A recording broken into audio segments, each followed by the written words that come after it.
Finding the right back exercises to use can be hugely overwhelming. So many exercises to choose from. Where to start? Well, I got your back. We will be ranking 15 of the best back exercises to help grow your lats and upper back. We can organize our back exercises into 3 categories: vertical pulls, horizontal pulls, and general pulling movements. Let's start with the vertical pulls by discussing pull-ups. This is my personal favorite exercise. Especially the weighted pull-up variation has contributed a lot to my back development.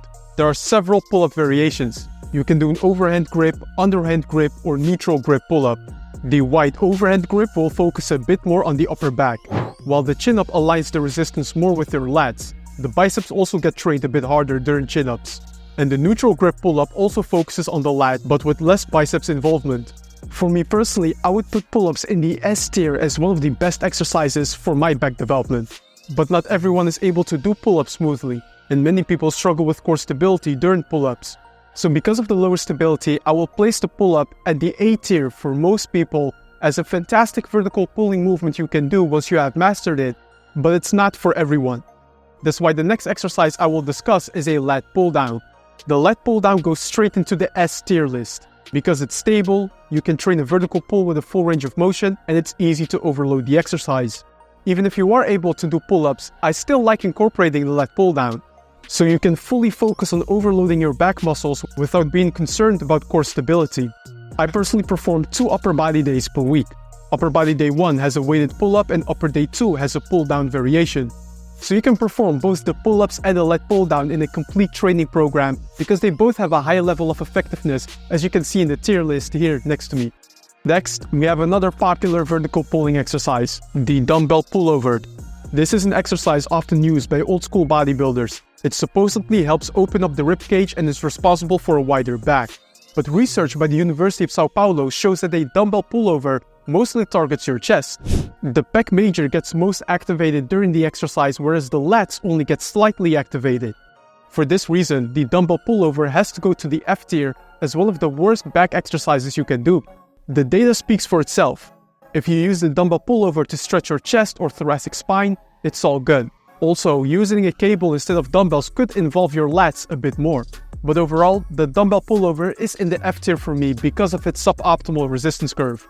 The 4th exercise I'd like to discuss is a more effective variation of a pullover, and that's the straight arm pull down. Your lats are mostly responsible for shoulder extension. You are able to load the full range of motion of a shoulder extension well during the straight arm pull down. The only downside of a straight arm pull down is that sometimes your triceps can fatigue before your lat muscles do. Your lats are typically stronger than your triceps, so a heavy straight arm pull down will burn your triceps out before the lats reach full muscle failure. All these things considered, the straight arm pull down goes into the C tier as a decent exercise, definitely better than a pullover. But I would not make it my number 1 lats movement of the day. The 5th movement is our last vertical pull of the day, and that is doing a kneeling 1-arm lat pull down. During the usual lat pull down, we mostly train pulling the bar straight down with maybe just a slight angle backward. But with the kneeling 1-arm pull down, you can pull the weight more diagonally down. This helps align the resistance more with your lower lats muscle fibers. That contributes to increasing your back width. The small downside of using a kneeling 1-arm lat pull down is that once you start using heavy weight, stability can become an issue. But if you keep the opposite leg in front while pulling down, usually you will be quite stable. Because of the unique training benefits for training your lats, this exercise goes into the A tier. Definitely give it a try if you have not yet. Now it's time to discuss our horizontal pulling variations, starting with the barbell row. This goes straight into the S tier because it trains your back as a whole. You are able to engage the upper back muscles well, at the same time your spinal erectors also get stimulated. Now, some people may argue that the barbell row is not the best back exercise because your lower back can get fatigued before your upper back muscles do. But the fact that the barbell row also loads the lower back muscle is why I believe it's so effective. Not only are you able to train the upper back, but your spinal erectors also get stimulation. And do not underestimate how strong the spinal erectors are. You can definitely hammer the upper back before reaching muscle failure on the spinal erectors. So yes, the S tier for the barbell rows. Now, if you also often perform heavy squats and deadlifts in your workouts, I can understand that doing heavy barbell rows may be too much stress on the lower back. In this case, doing cable rows is an excellent alternative. Both neutral grip and wide grip cable rows are great options. The neutral grip will align the resistance more with your lats, while the wide grip will help you train your upper back muscles more. The seated cable row also goes straight into the S tier. You are able to train a heavy horizontal pulling variation without fatiguing the lower back. Another alternative to barbell or cable rows is doing a one-arm dumbbell row. The same principle applies. A narrow grip helps target the lats, while a wider grip focuses more on the upper back. The main benefit of a one-arm dumbbell row is that it trains each arm individually, so we can avoid building up excessive muscle imbalances over time. If you notice that one arm is much stronger than the other, it's worth doing unilateral exercises like the one-arm dumbbell row to help even things out. The only drawback of the one-arm dumbbell row is its resistance curve. As you pull up, there is a lot of tension on the back muscles, but as you release the weight and your back muscles stretch, the resistance on the back decreases. This is not desired because we know from research that loading a muscle in its stretched position helps increase muscle growth. The one-arm dumbbell row still is a great overall movement though. It goes into the B tier mostly because of its muscle imbalance benefits. As a pro tip, experiment once with doing meadows rows instead of one-arm dumbbell rows. Slightly different resistance curve and a nice contraction. The 9th back exercise is one I want you to avoid. Doing Renegade Rows. This may look cool during a high-intensity interval training workout, but strictly for developing your back muscles, it's one of the least effective exercises out there. Before your back muscles reach any level of muscle fatigue, your core or shoulders will already have given up. The same applies for gorilla rows. It looks cool, but for strictly growing your back muscles, this is not it. So the Renegade rows and exercises that look like it go straight into the F tier. I do not recommend these movements. The 10th exercise is a nice alternative to Renegade rows if you want to train your back muscles with dumbbells. And that is a chest-supported dumbbell row. The chest support allows for good stability during the pull, and you are able to use a nice full range of motion. The only limiting variable during this exercise is the setup. Once you get strong on the movement, positioning yourself on the bench with heavy dumbbells can be tricky. Overall, the chest-supported dumbbell row goes into the A tier, a great back movement, but not the fantastic S tier because of the difficult setup once you go heavy in weight. The last horizontal pulling movement is for all my people that love calisthenics and training with your own body weight. We now have the inverted row. You can perform the inverted row with the knees bent to make it easier, or you can elevate the feet to intensify the exercise.